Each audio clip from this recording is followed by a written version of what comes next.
Vamos voltar a Toronto com o Eduardo Ribeiro e as notícias do PAN. Eduardo, hoje nós tivemos uma notícia policial envolvendo o esporte brasileiro, né? É verdade, Celso. Thier Matos é goleiro reserva da seleção masculina de polo aquático. Ele está sendo acusado pela polícia canadense de abuso sexual. O goleiro de polo aquático Thier Matos Ventura Bezerra foi acusado de abusar sexualmente de uma jovem canadense de 22 anos. Durante uma coletiva de imprensa na delegacia, a polícia informou que expediu um mandado de prisão para o atleta. Com a seleção, o carioca Thier Matos ganhou a medalha de prata no PAN. E exatamente depois da final, na madrugada do dia 16 de julho, ele teria sido convidado, juntamente com um companheiro de equipe, para ir à casa da jovem canadense. Segundo a polícia, o crime aconteceu quando a garota dormiu. O caso é conduzido com rigor e até foi divulgada a foto do atleta com um texto dizendo que poderiam existir outras vítimas. Tratado como procurado pela polícia, Thier vai responder ao crime de abuso sexual e, pela lei canadense, poderá pegar até 15 anos de prisão. Brasil e Canadá não têm um acordo de extradição, mas se Thier passar por algum país que tenha esse acordo, poderá ser preso e trazido para Toronto. O goleiro Thier Matos já deixou Toronto, viajou com a seleção brasileira para a cidade de Kazan, na Rússia, onde será disputado o Mundial de Esportes Aquáticos. A polícia canadense aguarda agora um posicionamento do COB e das autoridades brasileiras. O COB se manifestou através de nota, onde afirma que exige de seus atletas um comportamento impecável. Marcos Mainar, diretor responsável pelo polo na CBDA, disse que Thier está abalado, pois a relação teria sido consensual. Encontrou com uma moça num bar. E a moça convidou ele para ir para a casa dela. Teve uma relação com ela, mas uma relação que ele comentou e disse que era uma relação consensual. Versão diferente do advogado da Confederação Brasileira de Esportes Aquáticos, que está à frente do caso. Não houve qualquer tipo de declaração do atleta no sentido de ter tido qualquer tipo de relação sexual, consensual. Bom, vamos voltar à disputa de medalhas. Olha só, ouro em 2003, ouro em 2007, um fiasco no Pan-Americano de Guadalajara em 2011, 4 anos atrás. Agora, o basquete masculino tem chances de se recuperar. Venceu os dominicanos e vai disputar a final, como mostra Vinícius Donola. No jogo desta tarde contra a República Dominicana, ninguém parecia tão inspirado. Dos 21 arremessos da linha dos três, apenas 5 caíram. Em desvantagem desde o começo, os dominicanos viraram o placar no terceiro quarto. A 2 minutos do fim, tudo igual. Mas acertamos a mão na hora decisiva. Brasil 68, República Dominicana 62. Depois da eliminação na primeira fase em Guadalajara, o Brasil está de volta à final do basquete. Nosso adversário seria definido logo a seguir, ou os Estados Unidos, de novo, ou os donos da casa, invictos aqui em Toronto. Há pouco, os canadenses venceram. Jogar com o time da casa aí tem todo o fator de isso aqui tá lutado, eles vão correr sem parar, eles vão estar sempre muito confiantes. Amanhã à tarde, saberemos se o ouro volta ou não para as mãos do Brasil. Bom, essa é a penúltima noite de disputas no atletismo. Vamos atualizar as informações ao vivo com o repórter Jean Brandão. Jean, boa noite. Boa noite, Eduardo. Boa noite a todos. Olha, o que eu posso dizer a você, Eduardo, é que o nível do atletismo aqui nos Jogos Pan-Americanos de Toronto está muito alto. Por isso, os brasileiros vibram e muito com a conquista de cada medalha. Hoje, quem comemorou por aqui foi o paranaense Júlio César de Oliveira, do lançamento de dardo. Ele conseguiu a marca de 80 metros e 94 centímetros, o suficiente para garantir o bronze. Ele ficou apenas a 3 metros do ouro. Este é o terceiro PAN de Júlio César. E aqui no Canadá, ele já venceu um campeonato mundial júnior e um pan-americano da modalidade. O Canadá trouxe sorte mais uma vez para o brasileiro, que conquistou mais um bronze para o nosso atletismo. E lembrando que amanhã há a possibilidade de conquistarmos mais medalhas nas finais dos revezamentos 4x100 masculino e feminino. Eduardo. Esperar para ver. Obrigado, Jean. Celso, Janine, eu fico por aqui e volto amanhã com outras notícias dos Jogos Pan-Americanos de Toronto. Boa noite, Eduardo, e até amanhã. Vamos ver agora como está o quadro de medalhas. Boa noite, Cláudia Reis. Boa noite, Celso. Bom, já estamos na reta final dos Jogos e o Brasil se mantém em terceiro lugar na classificação geral.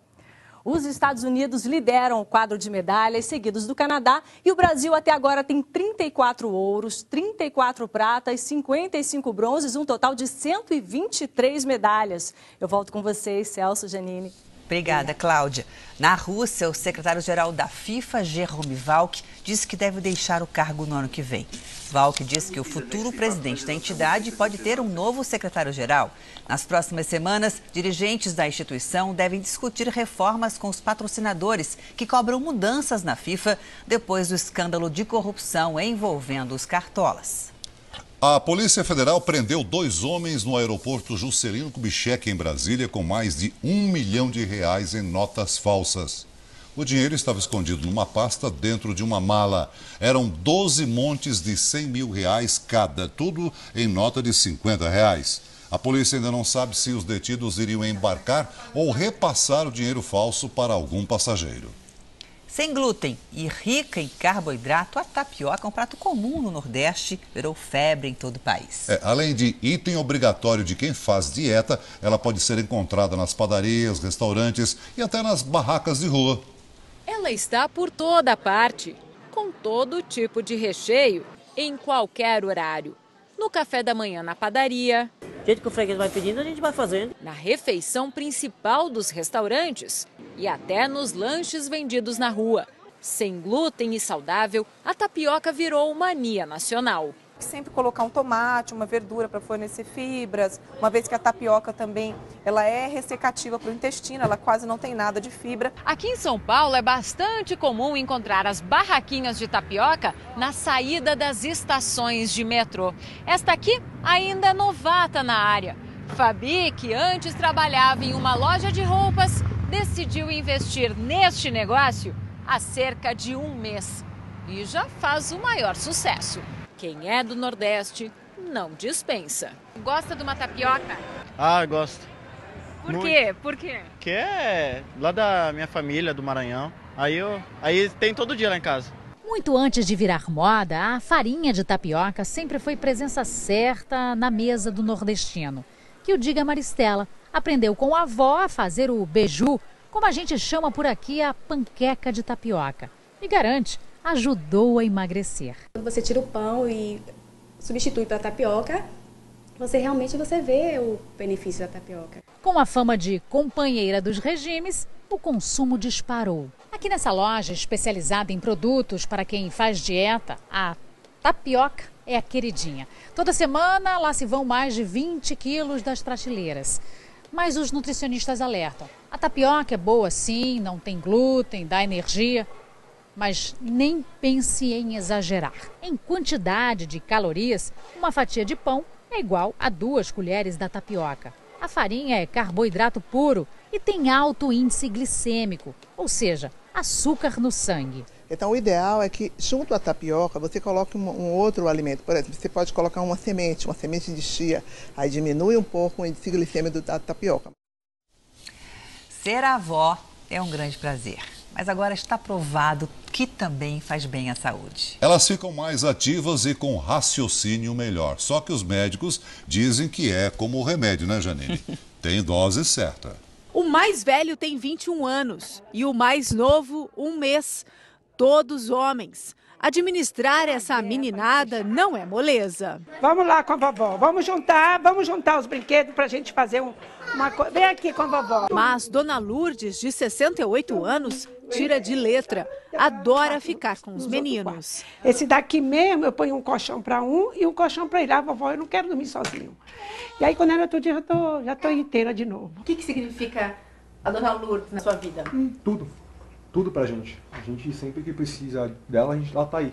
Pra ajudar a gente, qualquer um dos 6. Um estudo publicado em um jornal americano revelou que cuidar dos netos faz bem para a saúde.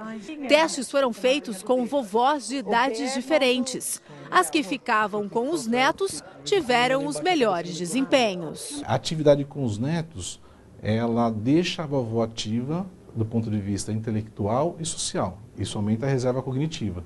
Aqui na casa da Dona Lourdes são 6 netos. Energia é o que não falta. Ficar com eles não é uma tarefa fácil. Mas, segundo a pesquisa, cuidar dos netos pelo menos uma vez por semana ajuda a reduzir os riscos de desenvolver doenças como Alzheimer. Mas quem ficava com os pequenos mais de 5 dias por semana não teve os mesmos resultados. Isso aí, na realidade, tem um impacto negativo, porque estressa, né, e acaba, pelo contrário, não causando um benefício em relação do ponto de vista social e intelectual. Os meninos sabem que a tarefa da avó é pesada, mas reconhecem todo o amor e dedicação. Para mim, eles cuidaram de mim, me educaram e são os meus pais 2 vezes. Alerta na internet. A polícia investiga quem é o autor de um site hospedado na Suécia que expõe a vida de milhões de brasileiros. É possível ter acesso a informações sigilosas sobre qualquer um de nós. Basta que se tenha o nome completo. Basta ter em mãos um nome completo para ter acesso a dados sigilosos. Você nasceu dia 8/6/1992? Isso. E sua mãe, como que ela chama? Por um acaso é Aparecida Lima? Isso. Tem até seus vizinhos aqui, olha. Que absurdo! Criminosos estão ganhando dinheiro para divulgar esses dados em um site. Quem entra é convidado a comprar créditos para descobrir detalhes ainda mais sigilosos, como o nome dos vizinhos da pessoa pesquisada.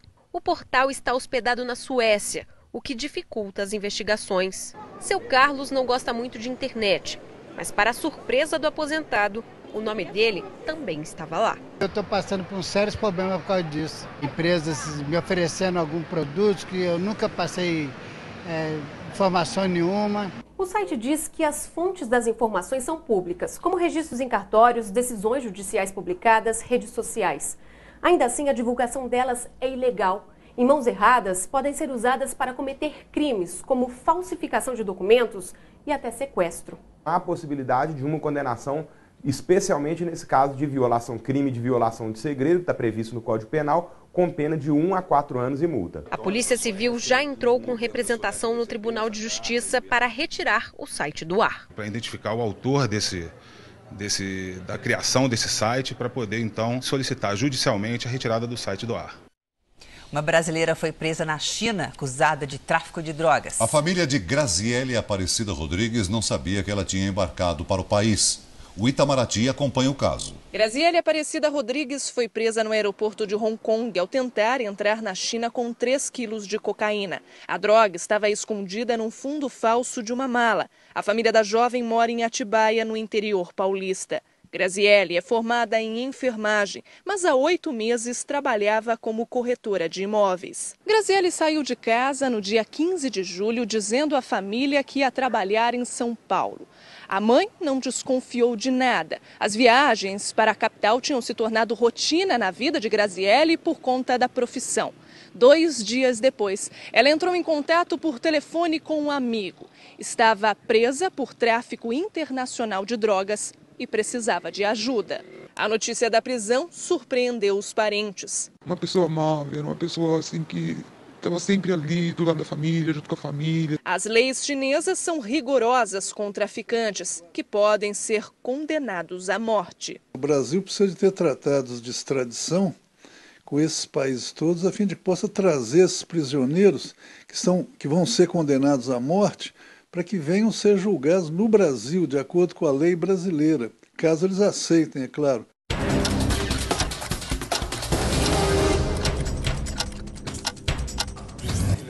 O Ministério Público de São Paulo e a polícia organizaram uma força-tarefa para prender 4 fiscais da Secretaria da Fazenda. Eles são suspeitos de extorquir 32 milhões de reais de empresas importadoras de cobre. Engavetamento envolvendo 6 caminhões no Rodoanel, na Grande São Paulo. Um dos motoristas morreu no local. O acidente interditou 3 pistas e houve congestionamento.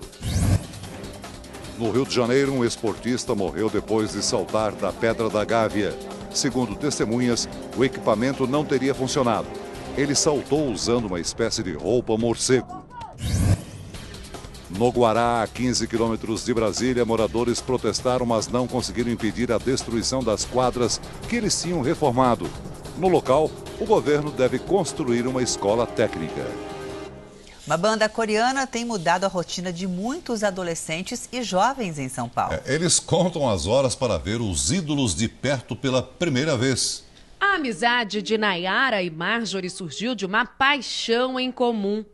A banda que elas idolatram é coreana. Deu para entender alguma palavra? Procuro em sites a tradução para inglês. Embora não pareça, as duas se conheceram há pouco tempo, na fila do show dos Bangtan Boys. Elas foram uma das primeiras a chegar, montaram uma estrutura para garantir que vão ficar bem perto dos ídolos. Vocês passam o dia inteiro lá? No mínimo 8 horas, e às vezes nós dormimos lá. Muitas meninas se revezam na fila desde o começo do mês. Vale tudo para chegar perto dos garotos. O que me encantou, acho que mais neles, foi que eles são muito grudados com os fãs. Eles chegam perto dos fãs, se comunicam demais com os fãs. A gente acaba se apaixonando mesmo pelo jeito deles, né? Pelas músicas. Tudo impressiona a gente, porque é algo totalmente diferente do que a gente está acostumado. Nayara e Marjorie pretendem voltar logo para a fila e ver a apresentação o mais perto possível. Colada na grade, me esgoelando.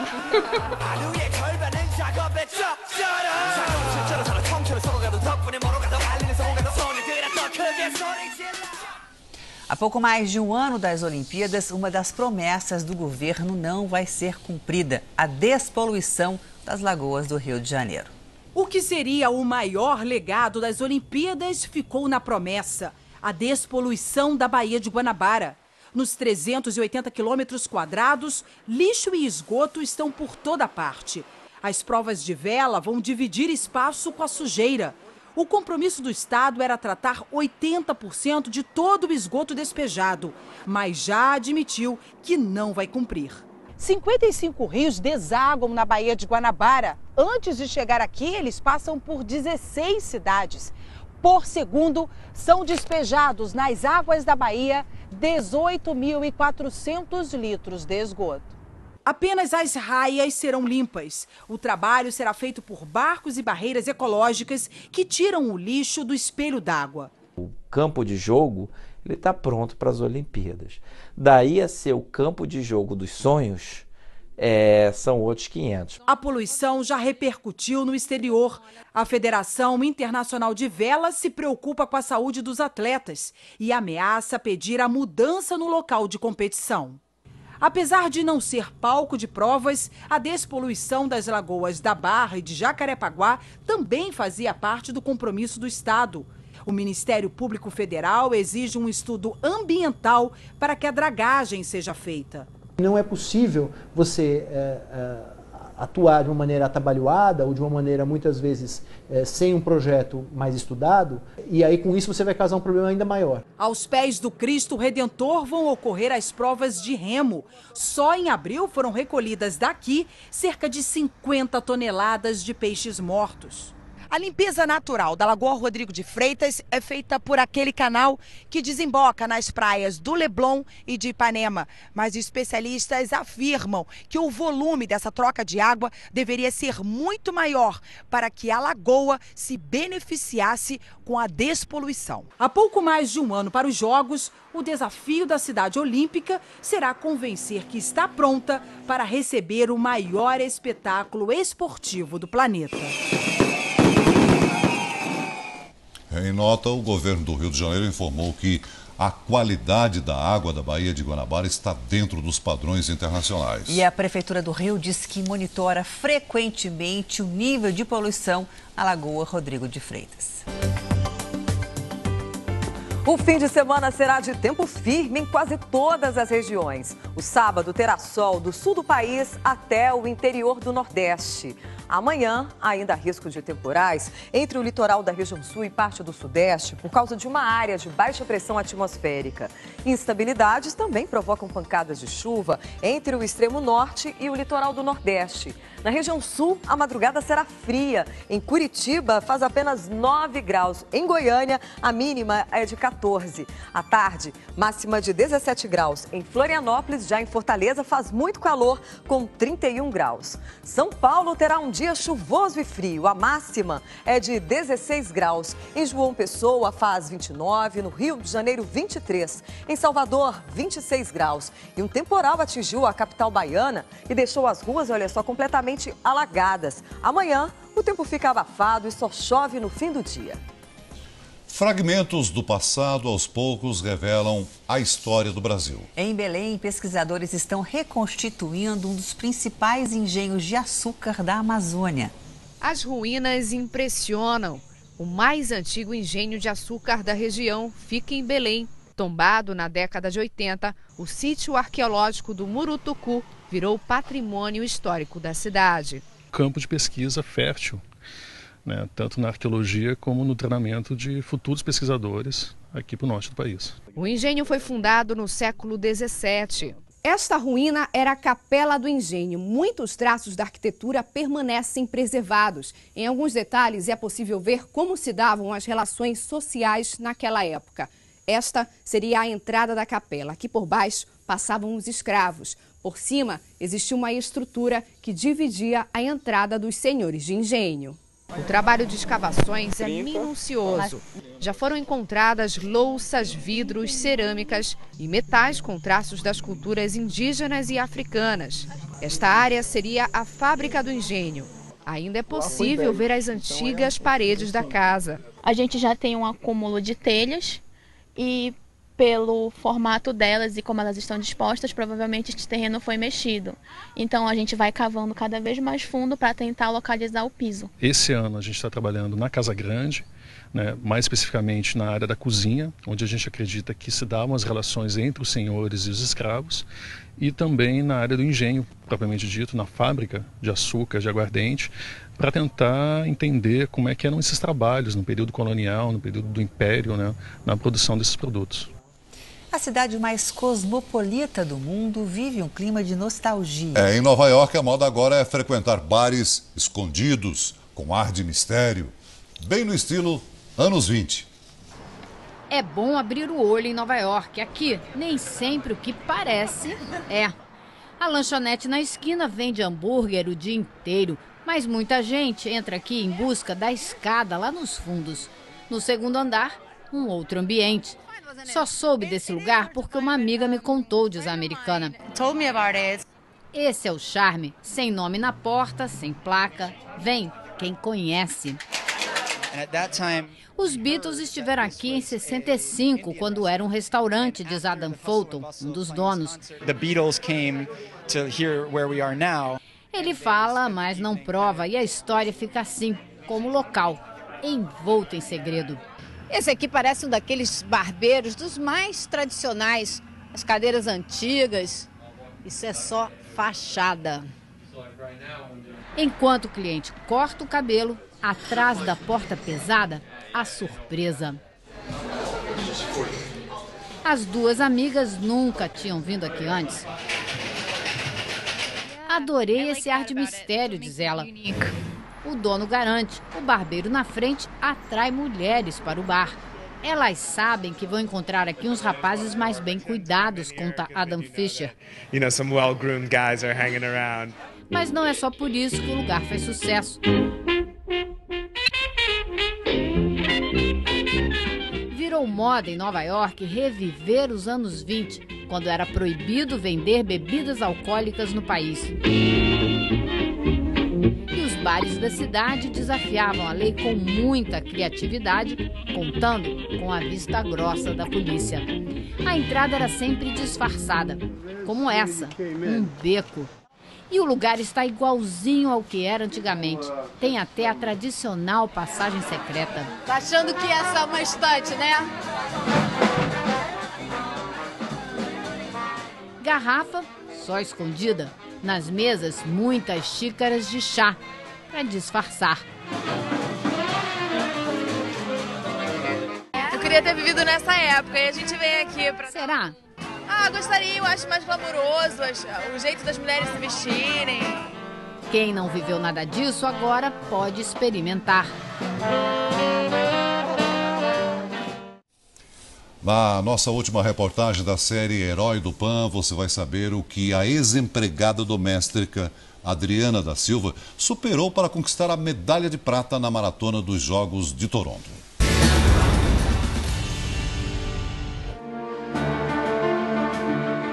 Hoje as pessoas me perguntam assim, nossa, como que você tem cabeça forte para aguentar uma maratona? Para conseguir correr uma maratona difícil, como foi agora dos Jogos Pan-Americanos de Toronto. Eu acho que tudo isso foi de lá de trás. Passa um filme na minha cabeça, né? Toda a trajetória que eu fiz para chegar até aqui. Foi assim que a Adriana passou parte da infância. Aos 10 anos de idade, trocou as brincadeiras de menina pelo trabalho pesado de empregada doméstica. Foi uma primeira oportunidade que eu tinha de poder levar dinheiro para minha casa, para poder ajudar minha mãe. E eu sinto muito feliz de poder ter tido essa oportunidade e ter meu primeiro emprego, né? Superar a fome era o principal objetivo. Foi quando um dos irmãos lançou um desafio para a Adriana, participar de uma corrida de rua. Lá no início a gente não esperava que poderia chegar tão longe. A atleta cruzou várias linhas de chegada, até perceber que cada corrida levava ela e a família para um futuro melhor. Quando recebeu a primeira premiação em dinheiro há 2 décadas, a Adriana resolveu gastar aqueles R$50 em compras para a família. Na verdade, empurrar um carrinho como esse era a realização de um sonho. Adriana lembra bem desse dia. Era poder encher o carrinho de todas as de compras e saber que em casa não ia faltar mais. Mas é esta recordação que ela quer ter para sempre. Quando eu ganhei esse primeiro troféu, eu nunca imaginava um dia poder ganhar uma medalha igual a essa. Em Toronto, a nossa medalhista de prata venceu os mais de 40 quilômetros de prova em 2 horas, 35 minutos e 40 segundos.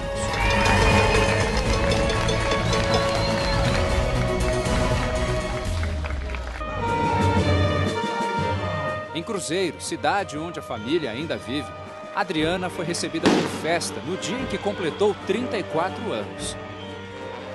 Num lugar, Adriana fez questão de ir. O projeto social Papaléguas, onde começou a treinar. As crianças se encontraram pela primeira vez na vida com uma atleta campeã. Os pequenos corredores de famílias pobres querem seguir o exemplo da maratonista. Carioca foi o primeiro treinador. Ele lembra um dos momentos difíceis da jovem atleta, que foi treinar de estômago vazio. Sabe qual foi o café da manhã? Fala pra ela. Água com limão. Sabe o que aconteceu? Ela desmaiou. O segredo de tudo isso, nos momentos mais difíceis, é você não desistir. É você sempre acreditar aonde você pode chegar. O Jornal da Record termina aqui e amanhã o nosso encontro é mais cedo, às 6h30. Fica agora com o vôlei masculino. Hoje tem Brasil e Porto Rico. Boa noite pra você, a gente se vê amanhã. Boa noite, até amanhã.